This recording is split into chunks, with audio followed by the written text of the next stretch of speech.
Hello बच्चों, आज हम लोग इस व्याख्यान में इस वीडियो लेक्चर में पॉइंट चार्ज की वजह से इलेक्ट्रिक फील्ड की वैल्यू कैलकुलेट करना सीखेंगे। चाहे वो न्यूमेरिकल प्रॉब्लम हो या कोई एप्लीकेशन हो, समझते हैं। चाहे वो सिंगल चार्ज हो या डबल चार्ज हो या तीन चार पार्टिकल का एक इलेक्ट्रिकल सिस्टम हो या चार चार्ज का एक इलेक्ट्रिकल सिस्टम हो या बहुत सारे चार पार्टिकल हों, अगर कहीं पर रखे जाएंगे तो उनकी वजह से किसी एक पॉइंट पर इलेक्ट्रिक फील्ड की वैल्यू यानी रिजल्टेंट इलेक्ट्रिक फील्ड की वैल्यू किस तरह से कैलकुलेट करेंगे, उसके हम कुछ न्यूमेरिकल प्रॉब्लम समझते हैं।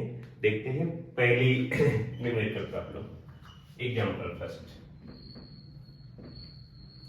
एक हमारे पास यहाँ पर कोई चार्ज पार्टिकल है। अगर ये प्लस का चार्ज है तो ये तो हो गया वो पॉइंट जहां पर हमारे पास चार्ज पार्टिकल रखा हुआ है, और इस चार्ज की वजह से कहां पर हमें इलेक्ट्रिक फील्ड कैलकुलेट करना है, किस जगह पर, किस लोकेशन पर इलेक्ट्रिक फील्ड को कैलकुलेट करना है। मान लेते हैं कि हमें इस पॉइंट पर इलेक्ट्रिक फील्ड को कैलकुलेट करना है, तो ये डिस्टेंस हो गई सेपरेशन डिस्टेंस। ये अगर आर है तो यहां पर जो इलेक्ट्रिक फील्ड की वैल्यू होगी वो आउटसाइड होगी, बिकॉज ये पॉजिटिव चार्ज है और इलेक्ट्रिक फील्ड होगा E equal to Q division 4 pi epsilon naught R square. And just outside, outside का मतलब ये प्लस एक्स एक्सिस पर है, तो हम प्लस आई कैप लिख सकते हैं या आउटवर्ड लिख सकते हैं इसको, आउटवर्ड। और अगर यहां पर कोई नेगेटिव चार्ज है, यहां पर माइनस क्यू चार्ज है, अब इस माइनस क्यू चार्ज की वजह से हमें कहां पर इलेक्ट्रिक फील्ड की वैल्यू कैलकुलेट करना है, किस जगह पर। तो इसकी वजह से सपोज दैट यहां पर कैलकुलेट करना है इलेक्ट्रिक फील्ड, यहां पर चार्ज पार्टिकल है, तो ये डिस्टेंस होगी इसकी r और इसकी डायरेक्शन होगी जस्ट आउटसाइड। वैल्यू इतनी ही होगी E equal to Q division 4 pi epsilon naught R square, और इसकी डायरेक्शन होगी इनवर्ड यानी इनसाइड होगी। इसकी डायरेक्शन आउटसाइड होगी, इसकी डायरेक्शन इनसाइड होगी, बिकॉज ये नेगेटिव चार्ज है तो इसकी डायरेक्शन आउटसाइड नहीं इनसाइड, इधर की तरफ होगी। ये डायरेक्शन होगी इधर की तरफ बिकॉज ये नेगेटिवली चार्ज है। अब इसकी कुछ प्रॉब्लम देखते हैं। सेकेंड एग्जांपल, यहां पर ये हमारे पास प्लस 100 माइक्रोकूलम का एक चार्ज है, और इस चार्ज की वजह से यहां पर हमें इलेक्ट्रिक फील्ड की वैल्यू कैलकुलेट करना है, ये डिस्टेंस। तो यहाँ पर इलेक्ट्रिक फील्ड ठीक बाहर की तरफ होगी, ये वाली डिस्टेंस अगर 10 सेंटीमीटर है तो यहाँ पर इलेक्ट्रिक फील्ड को हम कैलकुलेट करेंगे। Electric field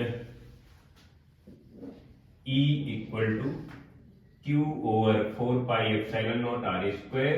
4 pi epsilon naught mean 1 by 4 pi epsilon naught equal 9 10 power 9 newton metre square पर कूलम स्क्वायर। इसकी वैल्यू आप ये लिखेंगे 1 by 4 pi epsilon naught, 4 pi epsilon naught free space की परमिटिविटी है, और 9 इंटू 10 पावर 9 इसकी न्यूमेरिकल वैल्यू हो गई, यूनिट हो गई न्यूटन मीटर स्क्वायर पर कूलम स्क्वायर। ये वैल्यू यहाँ पर पुट अप करेंगे तो इधर हो जाएगा E इक्वल टू Q की वैल्यू आपके पास है 100 माइक्रो कूलम है, 100 को आप चेंज कर लेंगे 10 पावर माइनस 6 कूलम में कन्वर्ट हो गया। 1 बाई 4 पाई एप्सिलॉन नॉट की वैल्यू 9 10 पावर 9 हो गया, एंड R की वैल्यू 10 सेंटीमीटर है, मीटर में कन्वर्ट कर लेंगे 10 10 पावर माइनस 2 का स्क्वायर कर लेंगे। अब इधर से वैल्यू हो जाएगी फाइनली 100 मल्टीप्लाई 9, इधर से 3 पावर बचेगा 10 पावर 3, नीचे हो जाएगा 100 10 पावर माइनस 4 हो जाएगा, 100 कैंसिल आउट हो जाएगा, माइनस 4 ऊपर जाएगा तो ये प्लस का 7 बना देगा, तो इलेक्ट्रिक फील्ड की वैल्यू हो जाएगी 9 10 पावर 7 न्यूटन पर कूलम। ये हो जाएगी न्यूमेरिकल वैल्यू जस्ट आउटसाइड। तो आपको देखना है कि हमारे पास चार्ज पार्टिकल कहां पर है और उस चार्ज की वजह से हमें कहां पर वैल्यू कैलकुलेट करना है, इन दोनों पॉइंट की सेपरेशन डिस्टेंस। अगर नेगेटिव चार्ज है तो डायरेक्शन होगी इनसाइड, अगर पॉजिटिव चार्ज है तो डायरेक्शन होगी जस्ट आउटसाइड। उसी दोनों लाइन, दोनों पॉइंट के बीच में जो लाइन है, एक वो पॉइंट जहां पर आपके पास चार्ज पार्टिकल रखा हुआ है, दूसरा पॉइंट वो जहां पर आपको वैल्यू कैलकुलेट करना है। दोनों पॉइंट को कनेक्ट करने वाली लाइन के जस्ट आउटसाइड या जस्ट इनसाइड इलेक्ट्रिक फील्ड की वैल्यू होगी पॉजिटिव या नेगेटिव के हिसाब से। फार्मूला आपके पास यही है, E equal to Q over 4 pi epsilon naught R square. आप इसकी वैल्यू डायरेक्ट लिख लें, 9 10 पावर 9 लिख सकते 10 power 9 and Q by R square मैं ऐसे लिख दूंगा। तो ये हमारे पास एक फार्मूला आ गया जो इलेक्ट्रिक फील्ड की वैल्यू को रिप्रेजेंट करेगा।